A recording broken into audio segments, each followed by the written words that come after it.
있을지어다. 아멘.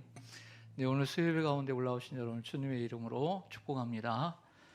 오늘은 디모데전서 마지막 시간입니다. 사도 바울은 믿음의 아들이자 그리고 에베소 교회에서 목회하고 있는 디모데에게 교회 생활의 실제적인 교훈과 또 목회 지침을 이야기하고 있었습니다. 오늘 마지막 부분에서는 뭘 이야기할까요? 두 가지를 이야기하고 있습니다. 첫째는 부한 자들에 대한 권면을 해주고 있습니다. 부한 자들, 다시 말해서 부자들에 대한 당부를 해주고 있습니다.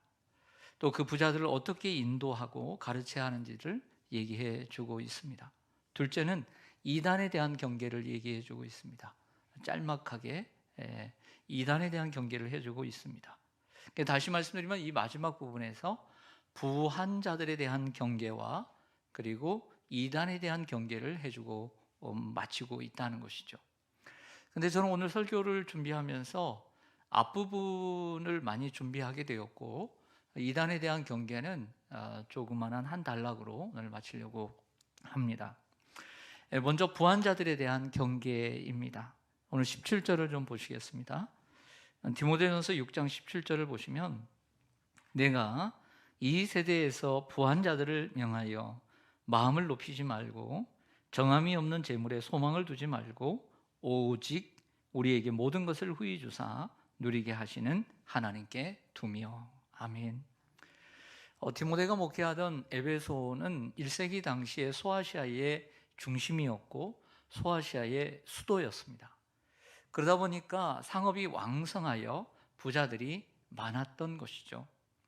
먼저 그 부자들을 향해서 두 가지를 당부하고 있습니다. 제가 읽어드린 것처럼 먼저는 마음을 높이지 말라. 마음을 높이지 말라. 그리고 두 번째는 정함이 없는 재물에 소망을 두지 말라. 이렇게 얘기를 해주고 있습니다. 자, 이 두 가지를 차례대로 말씀을 드리겠습니다. 마음을 높이지 말라 하는 것입니다. 한마디로 교만하지 말라라는 것이죠. 마음이 높아져서 내가 소유가 많으니까 소유가 많은 사람이 소유가 적은 사람들을 향해서 마음이 높아지는 거예요. 그래서 가난한 사람들을 아니 돈도 없네 라고 무시를 하는 것이죠. 저 사람은 돈도 없는 사람들이야 라고 무시하는 것입니다. 많이 가진 사람은 적게 가진 사람을 업신여기고 또 잘 먹고 잘 입는 사람은 그렇지 못한 사람을 무시할 수가 있는 것입니다. 뭐든지 우월하고 뭐든지 탁월한 사람은 그렇지 못한 사람들에 대해서 깔보고 무시하고 가볍게 여기는 경향들이 우리의 인간의 마음속에 생겨날 수가 있는 것입니다. 여러분들은 다른 사람들보다 무엇이 뛰어나다고 생각하십니까? 많이 가졌다면 물질에 대해서, 많이 배웠다면 지식에 대해서, 힘이 강하다고 한다면 그 힘에 대해서, 아니면 외모나 미모에 대해서 자신감이 있다면 거기에 대해서 탁월하다고 생각한다면 거기에 못지않게 대조적으로 연약한 사람들에 대하여 헤헤 별로네 이렇게 무시할 수 있다는 것이죠. 우리는 이 자유민주주의 국가에서 살고 있습니다. 근데 북한은 그렇지가 않죠. 공산주의 속에서 살아가고 있습니다. 미국은 민주주의의 완성을 위해서 3대 악과 싸우자고 했던 시대가 있습니다. 우리 민주주의를 위해서 3대 악과 싸우자. 첫 번째는 이 계급 차별주의입니다. 계급 차별주의. 물질과 학벌과 가문 등으로 사회계층을 형성하는 것을 악이라고 정의를 내린 것이죠. 이러한 물질, 이러한 학벌, 이러한 가문으로 계급 차별을 두는 것이죠. 두 번째로는 성차별입니다. 여성 차별을 악이라고 보았던 것이죠. 그래서 여성을 차별하지 말자라고 해서 그것을 악으로 여기고 동등한 성평등의 시대로 나아가자라고 민주주의가 외쳤다는 것입니다. 세 번째는 뭘까요? 세 번째는 인종차별주의입니다. 인종차별주의. 피부 색깔이나 인종을 따져서 차별하는 것을 악이라고 정의를 했죠. 그래서 남북전쟁이 일어나게 되었고, 그리고 마틴 루터 킹 목사님이나 여러 시대를 거쳐서 이러한 이 피부색의 차별을 없애려고 많이 노력을 했습니다. 우리는 여러분들 미국을 어떻게 생각하는지 모르지만 세계에서 가장 많은 인종이 함께 모여서 사는 나라는 미국입니다. 만약에 미국과 같이 수많은 인종들이 섞여서 살아간다면 우리나라 사람들은 어떻게 받아들일까요? 지금 우리나라는 다문화 가정이라고 하는 가정이 생겼습니다. 그래서 그들이 와서 우리나라의 남자와 결혼을 하고 그리고 아이들을 낳아서 살아갑니다. 어떻게 보면 인종이 달라진 건 아니냐, 우리의 순수한 혈통이 없어진 건 아니냐라고 볼 수는 있지만, 우리 이렇게 소수민족이 들어와 있음에도 불구하고 이처럼 차별을 아직도 생각하고 있다면 우리는 미국보다도 훨씬 뒤처진 이런 마음들을 가지고 있다라고 볼 수가 있습니다. 더 많은 이들이 아마 들어오게 될 텐데 우리가 좀 열린 마음으로 그들을 대해야 될 필요가 있습니다. 차별에 대한 것을 잠시 한번 생각해 보겠습니다. 복음과 차별. 그럼 목사님, 차별과 복음은 무슨 관계가 있습니까? 문제가 있습니다. 연관이 있습니다. 복음과 차별은 연관이 있다라고 말씀드릴 수가 있어요. 자, 그것은 하나님 말씀을 통해서 배울 수 있습니다. 야고보서 2장 8절입니다. 야고보서 2장 8절.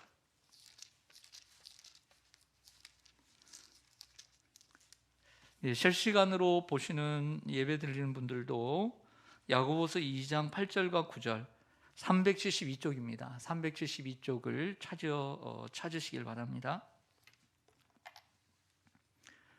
372쪽 야고보서 2장 8절과 9절 우리 한번 같이 읽겠습니다. 시작. 너희가 만일 성경에 기록된 대로 내 이웃 사랑하기를 내 몸과 같이 하라 하신 최고의 법을 지키면 잘하는 것이거니와 만일 너희가 사람을 차별하여 대하면 죄를 짓는 것이니 율법이 너희를 범법자로 정죄하리라. 아멘.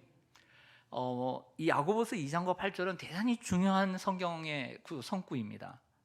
왜냐하면 내 이웃 사랑을 내 몸과 같이 하라는 것이 최고의 법이다, 잘하는 것이다라고 얘기를 해주고 있는 거죠. 이게 성경이 말하는 것입니다. 하나님을 사랑하고 이웃을 사랑하는 것이죠. 근데 8절과 9절의 연관성은 무엇이냐면 같은 말을 반대로 하고 있는 것입니다. 같은 말을 반대로 하고 있다. 반대로 어떻게 합니까? 2장 8절에도 보면 만일이라는 단어로 시작을 하고 있습니다. 성경에 기록된 대로 이웃 사랑이를 내 몸과 같이 하라 하신 최고의 법을 지키면 잘하는 것입니다. 근데 9절은 그 말을 반대로 똑같이 하고 있는 거예요. 만일 너희가 사람을 뭐하여 대하면, 차별하여 대하면 뭐하는 것이니? 죄를 짓는 것이다.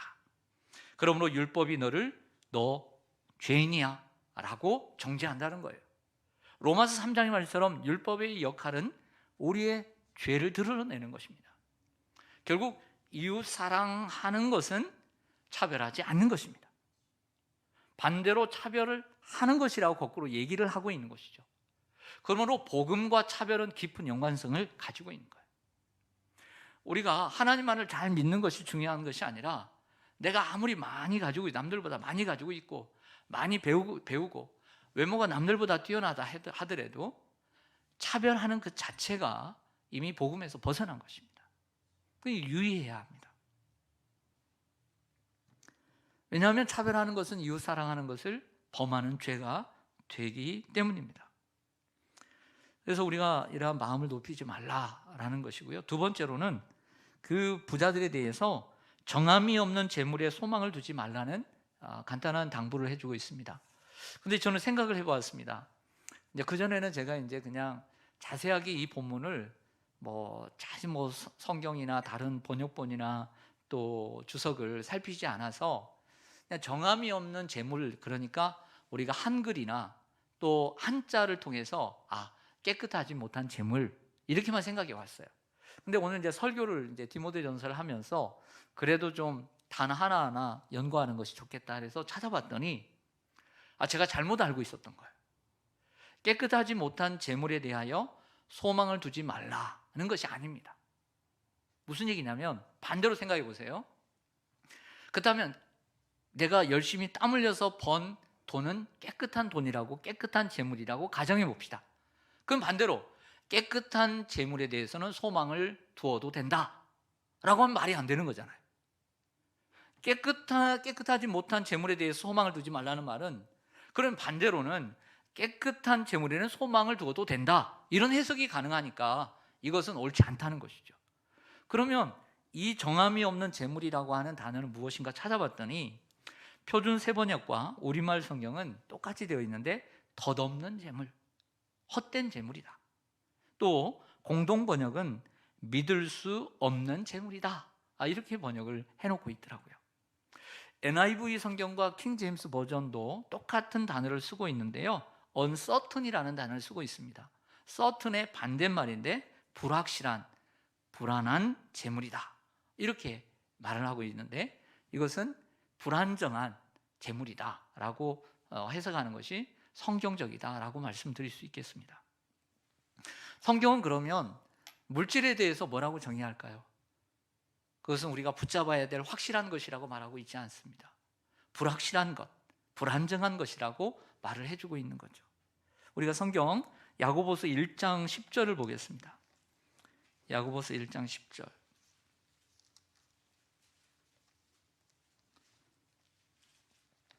야고보서 1장 10절과 11절입니다. 제가 읽겠습니다. 부자는 자기의 낮아짐을 자랑할지니 이는 그가 풀의 꽃과 같이 지나갑니다. 해가 돋고 뜨거운 바람이 불어 풀을 말리면 꽃이 떨어져 그 모양의 아름다움이 없어지나니 부한 자도 그 행하는 일이 이와 같이 쇠잔하리라. 아멘. 그 성경은, 사도 바울은, 또 야고보는 이 부를 뭐라고 얘기하냐면 불안정한 것이다, 풀과 같고 꽃과 같은 것이다 라고 얘기를 하고 있습니다. 풀의 꽃과 같이 지나가는 것이다. 내가 항상 그 재물을 꽉 많은 것을 소유하고 있는 것이 아니다, 쥐고 있는 것이 아니다.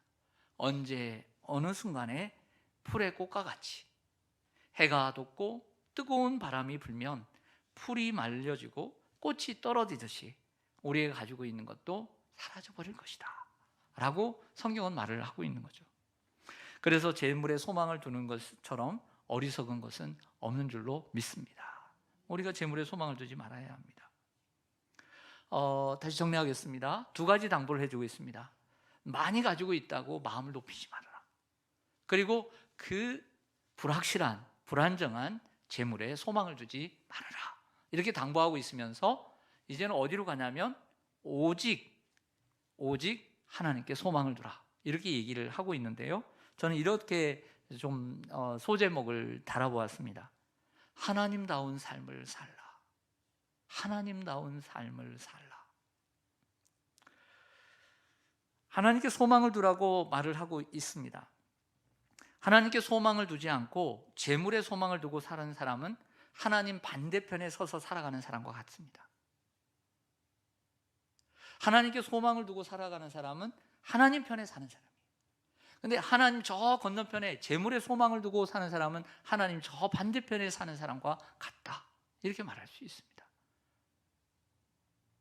그러면서 하나님께 소망을 두라고 말하면서 하나님에 대해서 소개를 하고 있어요. 우리 자 하나님에 대해서 알아보기를 원합니다. 자, 17절을 좀 보시면요, 17절 하반절에 오직이라는 단어를 한번 찾아보십시오. 오직, 거기서부터 읽겠습니다. 시작. 오직 우리에게 모든 것을 후히 주사 누리게 하시는 하나님께 두며. 아멘. 우리는 이렇게 말할 수 있잖아요. 재물에 소망을 두지 말고 오직 하나님께 소망을 두며, 이렇게 말할 수 있잖아요. 근데 참 보통이 아닙니다. 우리에게 모든 것을 후히 주사 누리게 하시는 하나님께 두라. 그럼 하나님은 어떤 분이냐? 하나님은 주시는 하나님이다. 따라서 하겠습니다. 주시는 하나님이다. 하나님은 자신의 것을, 자기의 것을 주기를 기뻐하시고 아깝지 않게 생각하시는 분이십니다. 하나님은 자기의 것을 이기적인 사람들처럼 움켜쥐고 있는 분이 아니라 팔을 벌려 주시는 분이십니다. 하나님은 주시는 분입니다. 하나님께서 여러분들에게 주시기를 소망합니다. 또 하나님은 두 번째로 모든 것을 주시는 분이라 얘기를 했습니다.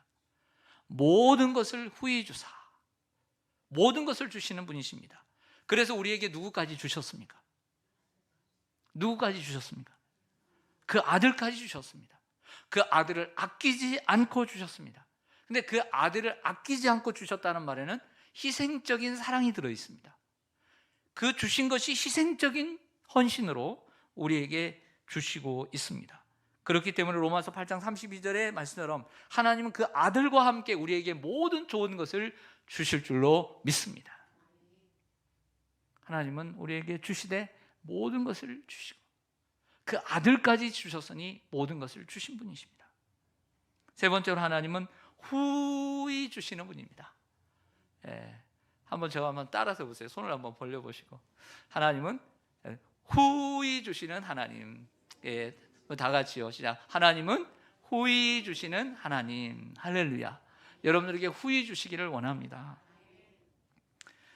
자, 하나님은 후히 주신다는 말은 하나님은 부요하시다. 하나님은 얼마든지 부요케 하실 수 있다. 이런 뜻을 가지고 있습니다. 네 번째로 하나님께서는 우리에게 모든 것을 후히 주시되 그 목적을 이야기하고 있습니다. 후히 주사, 모든 것을 후히 주사 뭐하게 하시는, 누리게 하시는 하나님. 여러분들 우리가 모든 것을 이렇게 받았습니다. 받으면 누릴 줄 알아야 되거든요. 누리는 것도 습관인 것 같아요. 자, 여러분들이 자녀들에게 뭔가를 주었다고 생각해요. 사랑하는 사람에게 뭔가를 주었다고 생각해 보십시오. 그러면 그것을 잘 활용하기를 원하시죠. 누리기를 또 원하고. 저 우리 부모님께 생신이 있어서 뭘 드렸습니다. 돈을 드렸는데 쓰세요, 안 쓰세요? 아주 좋은 백화점, 정말 큰맘 먹고 이제 딸이 돈을 벌어가지고 백화점표 50만 원, 100만 원, 200만 원짜리 옷을 그 밍크 300만 원짜리를 사드렸어요. 입으세요, 안 입으세요? 안 입으시죠. 어디다 두셔요? 장롱에다 두시죠. 기뻐요, 안 기뻐요? 기뻐요? 안 기뻐요. 안 기뻐요. 그거 누구 주려고? 10년 후에 딸 주고 가려고요? 딸도 안 입어요, 그거. 우리가 누군가에게 뭘 주면 누려야 될 줄로 믿습니다.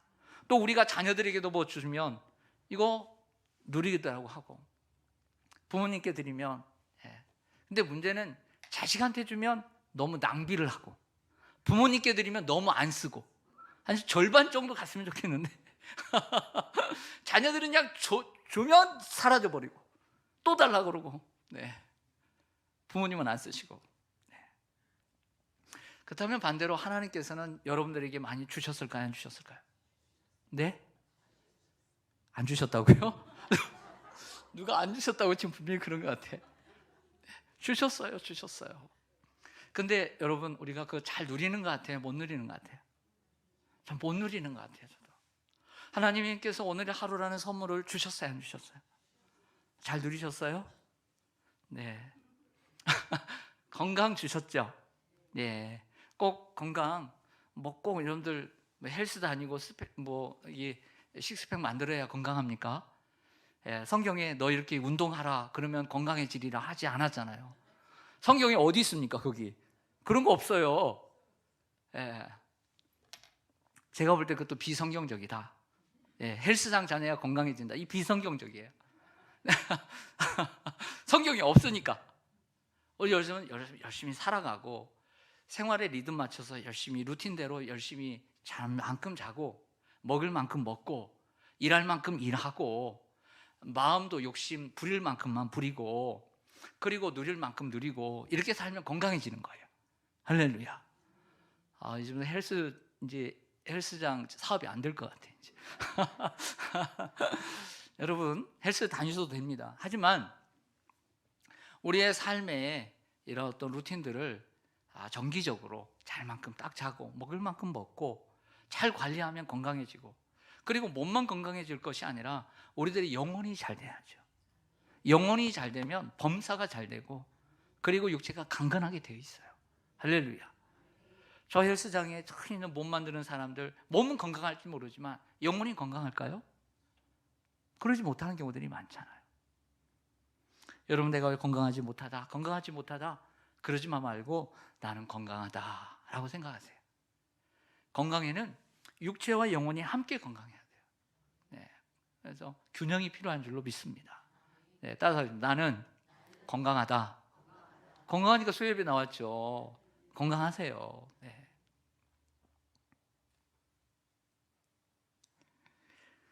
자, 18절로 가겠습니다. 점점 더 깊은 곳으로 우리를 인도합니다. 18절로 가겠습니다. 한번 읽어주세요. 시작.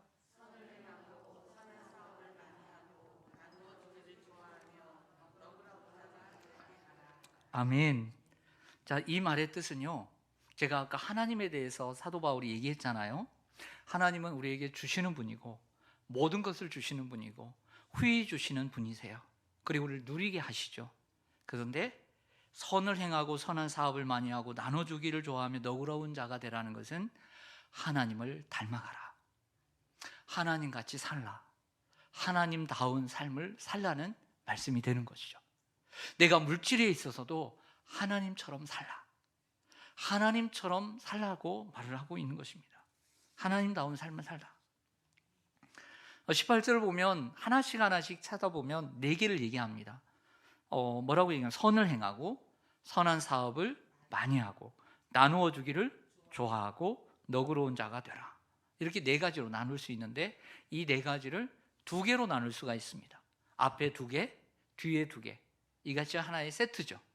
선을 행하고 선한 사업에 부하고 이것을 하나로 볼 수가 있고, 또 나눠주기를 좋아하고 너그러운 자가 되라는 것을 하나로 볼 수가 있는 거죠. 그렇게 세트로 얘기하면서 더욱더 점점 강하게 이야기를 해주고 있죠. 선한 일을 하되 선한 사업을 많이 하고 나누어 주기를 좋아하되 더 너그러운 자가 되라 라고 얘기를 하고 있는 거죠. 부자들이라면 하나님의 마음을 가지고 하나님처럼 하나님다운 멋진 삶을 살라라고 말하고 있습니다. 자, 예를 들어 보겠습니다. 가상입니다. 어떤 성도가 열심히 일했습니다. 그리고 열심히 노력해서 돈을 벌었습니다. 그런데 선한 일을 하기보다는 자기를 위해서 쓰기 바쁘고 선한 사업을 하기보다는 자기 자녀 사업을 위해 주기 바쁩니다. 나누고 베푸는 삶보다는 자기를 위해 움켜쥐는 삶을 살았습니다. 꼭 쥐는 삶을 살았습니다. 그래서 결국 계산해 보니 하나님께 드린 것이 없습니다. 이런 성도가 있다고 가정합시다. 자, 또 반대로 어떤 성도 똑같이 열심히 일했습니다. 그리고 돈을 벌었습니다. 돈을 벌었든 돈이 생겼든 돈이 생겼습니다. 그래서 선을 행하고 선한 사업을 많이 했습니다. 그래서 계산해 보니 하나님께 드린 것이 많습니다. 19절을 보겠습니다. 19절. 그렇게 얘기하고 난 다음에 이것이 장래에 미래에 자기를 위하여 좋은 터를 쌓아 참된 생명을 취하는 것이니라. 아멘. 아주 중요한 얘기입니다. 장래에 자기를 위하여 좋은 터. 교회는 여러분 예수 그리스도 터 위에 세워지고 사도와 선지자의 터 위에 세워졌다라고 말을 하고 있습니다. 그런 것처럼 우리를 위해서 좋은 터를 쌓는 것이다. 선행이란. 그리고 더 나아가서 참된 생명을 취하는 것이다. 이렇게까지 얘기를 해주고 있습니다. 자, 이쯤에서 우리가 잘 아는 성구가 생각이 날 듯합니다.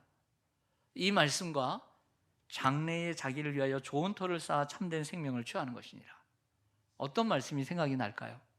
저에게 생각났던 말씀은 예수님의 마태복음 6장의 말씀입니다. 한번 찾아보겠습니다. 마태복음 6장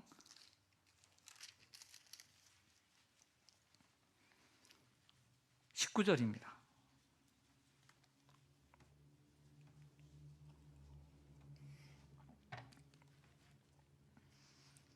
19절부터 21절까지 같이 읽겠습니다. 시작. 너희를 위하여 보물을 땅에 쌓아두지 말라. 거기는 좀과 동록이 해하며 도둑이 구멍을 뚫고 도둑질하느니라. 오직 너희를 위하여 보물을 하늘에 쌓아두라. 거기는 좀이나 동록이 해하지 못하며 도둑이 구멍을 뚫지도 못하고 도둑질도 못하느니라. 내 보물이 있는 그곳에는 내 마음도 있느니라. 아멘. 보물을 어디에 쌓아두라고요? 하늘에 쌓아두라 했습니다. 이 땅에는 좀이나 동록이 해하고요. 그러나 보물을 하늘에 쌓아두라.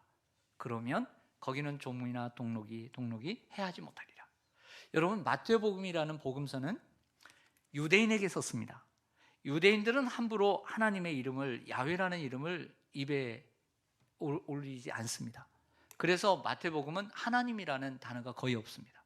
대신 하늘, 그리고 하나님의 나라도 하늘나라로 표현합니다. 그러나 누가복음은 다릅니다.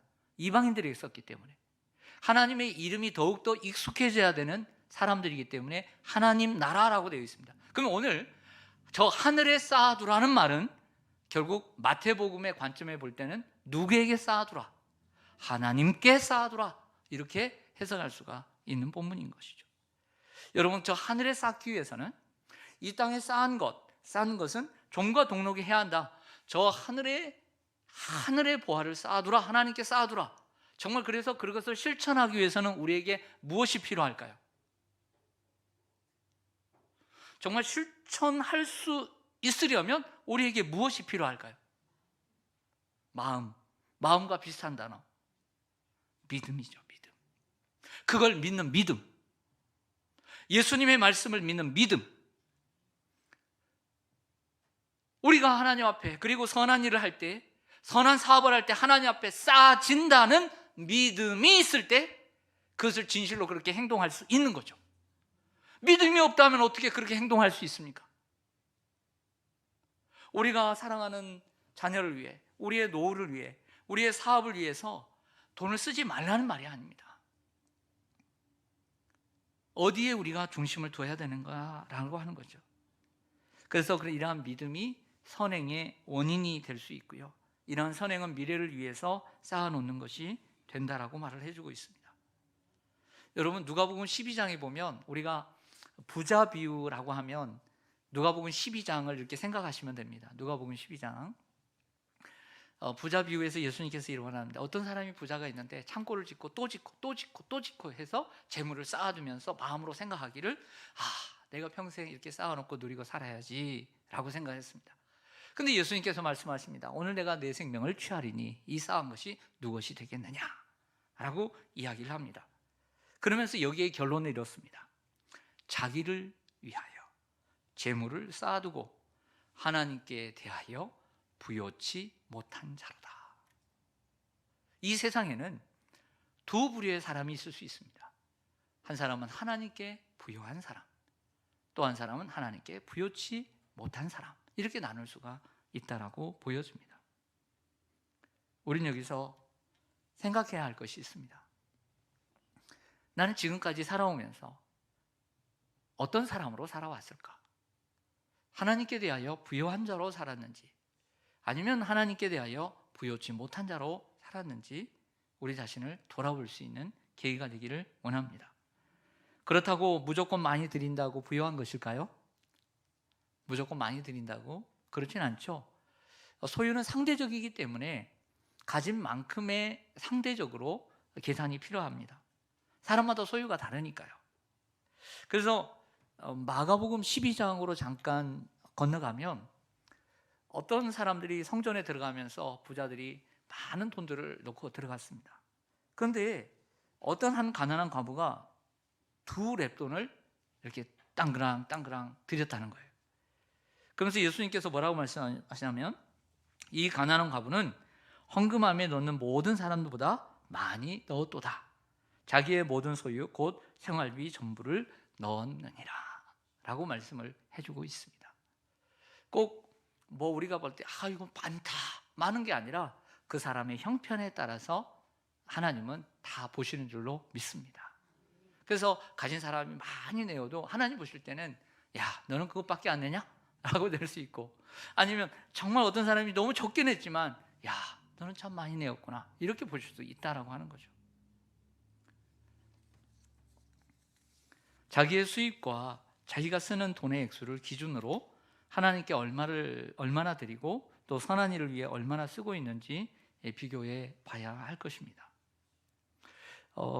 우리들이 가지고 있는 소유나 혹은 매월 수입에서 선을 행하고, 또 선한 사업을 많이 하고, 또 나누어 주기를 좋아하고, 또 너그러운 삶을 살게 되면 하나님을 닮게 됩니다. 그것이 하나님을 닮은 삶이고 하나님다운 삶을 살게 되는 줄로 믿습니다. 그것이 결과적으로 오늘 설교의 제목처럼 미래를 사는 삶이 되는 것이죠. 장래의 너희를 위하여 좋은 터를 준비하는 것이고 참된 생명을 얻게 되는 것이기 때문입니다.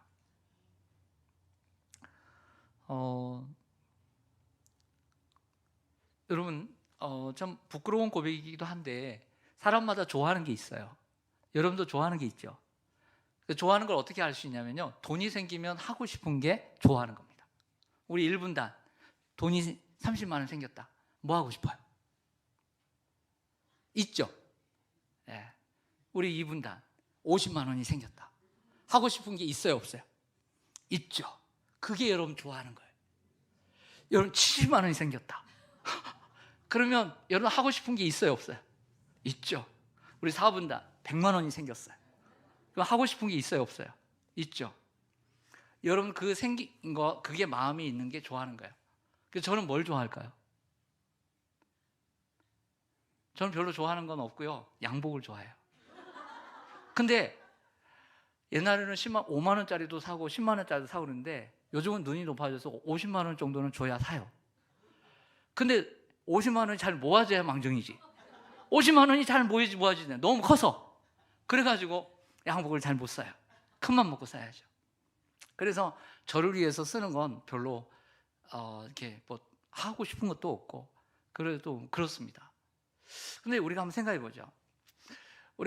저는 이제 양복을 사고 싶어 한다라는 생각이 있죠. 그러면 여러분들도 뭐가 생기면 나 반지 하나 하고 싶다. 나는 목걸이 하고 싶다. 나는 팔찌 하고 싶다. 우리 은혜롭고 영성이 깊은 권사님들은 두 분이서 아니라고. 네, 네, 참, 예, 감사합니다. 근데 이제 제가 이렇게 말씀드리는 것은 우리가 이제 30만 원이 생기고 50만 원이 생기고 이럴 때 내가 사고 싶은 거, 내가 하고 싶은 거 말고 뭐 손주 돈 주고 싶다 이런 생각도 있을 거예요. 근데 그거 말고 선한 일을 위해서, 선한 사업을 위해서, 하나님께 대하여 정말 간절히 내가 옷을 사고 싶은 것처럼, 내가 반지를 사고 싶은 것처럼 정말 내가 하나님을 위해서 하고 싶은 일은 있는가 한번 생각해 보자 이거죠. 하나님의 교회를 위해서 내가 뭔가를 헌금하고 싶은, 이 목적을 위해서 내가 헌금하고 싶은 생각은, 내가 굴뚝 같은 마음이 생기는가? 아니면 어떤 어려운 사람을 위해서 내가 이거 안 하고 저 어려운 사람 내가 이 돈 내가 도와주고 싶은 생각이 굴뚝같이 드는가? 한번 생각해 보자 이거죠. 하나님의 교회를 위해서 여기에 뭐가 필요할 것 같은데, 그렇게 하나씩 쌓는 삶이 하늘의 보화를 쌓는 삶이에요. 하늘의 보화를 쌓는 거죠. 그래서 여러분, 미래를 위해서 살아가는 여러분들 되시기를 소망합니다. 끝으로 이단에 대한 경계를 간단하게 말씀드리겠습니다. 오늘 본문 디모데전서 6장 20절에서 21절로 돌아오겠습니다. 제가 읽겠습니다. 디모데야, 마지막에 이렇게 이름을 부릅니다. 디모데야, 망령되고 헛된 말과 거짓된 지식의 반론을 피함으로 내게 부탁한 것을 지키라. 이것을 따르는 사람들이 있어 믿음에서 벗어났느니라. 은혜가 너희와 함께 있을지어다. 아멘. 참 마지막 말을 멋진 말로 끝내면 참 좋겠어요. 근데 그렇게 썩 좋은 말은 아니에요. 여러분, 우리가 인생을 끝낼 때 좀 우리의 자녀들에게 좀 멋진 말 한마디 좀 남겨놓고 가면 얼마나 좋을까요? 미리 한번 준비해 두세요. 그래서 기억되게. 그래서 유명한 사람들은 어떤 말을 남긴다고 그러잖아요. 예, 비문에도 남기고. 예. 근데 오늘은 그렇지는 않은 것 같아요. 먼저 이런 얘기를 합니다. 망령되고 헛된 말과 거짓된 지식의 반론을 피하라. 망령되다는 말은 신성을 더럽힌다는 것입니다. 하나님의 이름을 망령되이 일컫지 말라. 이런 건 신성을 더럽힌다는 거죠. 하나님의 이름을 더럽힌다는 것입니다. 헛된 말은 아무리 말을 많이 하는데 필요 없고 공허하다는 거죠. 또 거짓된 지식의 반론이란 거짓된 지식으로서 계속 이야기를 주고받는 변론을 얘기합니다. 1세기 당시에 가장 큰 이단은 영지주의라고 하는 그노시스라는 사람들이었습니다.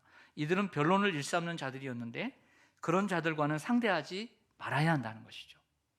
자꾸 만나 이야기를 나누고 변론을 하게 되면 그 중에 따르는, 추종하는 사람들이 생겨난다는 거예요. 그래서 아예 그런 사람들은 대화를 하지 말아야 될 줄로 믿습니다. 왜냐하면 대화를 자주 하게 되면 그들의 말이 설득력 있는 말이기 때문에, 어디 보면 설득을 잘하기 때문에 넘어간 게 아니에요. 그 사람들은 한쪽으로 치우친 사람들이에요. 한쪽 것만 파고드는 사람이에요. 이게 이단이에요. 이단은 균형이 없어요. 사람의 건강은 육각형처럼 모든 부분에서 건강해야 되는 것처럼 신앙도 건강해야 돼요. 기도만 열심히 하면 되는 게 아니라 성경도 잘 알아야 되고, 기도와 성경만 아는 것이 아니라 예배도 잘 드려야 되고, 전도만 잘하는 것이 아니라 이것도 잘해야 되고, 또 하나님과의 관계 속에서 이것만 하는 것이 아니라 사람과의 관계 속에서 사람과 성경과 기도와 예배와 전도와 이러한 섬김에 있어서, 그리고 사람들과의 관계 속에서 이렇게 균형적이고 건강해져야 돼요. 할렐루야. 근데 이단은 치우치는 거예요. 치우치는 거예요. 사람에게 치우치든지 어떤 교리에 치우치든지 자꾸 치우쳐요. 그래서 우리가 그 사람들에게 넘어가는 것은, 성도들이 넘어가는 것은 설득력이 있어서 그런 게 아니에요. 넘어간 사람들이 지식이 없어서 그런 거예요. 넘어간 사람들이 지식이 없어서, 바른 지식이 없어서 그런 거예요. 그러므로 자신이 없으면 상대하지 말아야 되는 거예요. 물들기 때문이에요. 자신이 있으면 싸우세요. 그러나 자신이 없으면 변론을 그쳐야 하는 거예요. 할렐루야.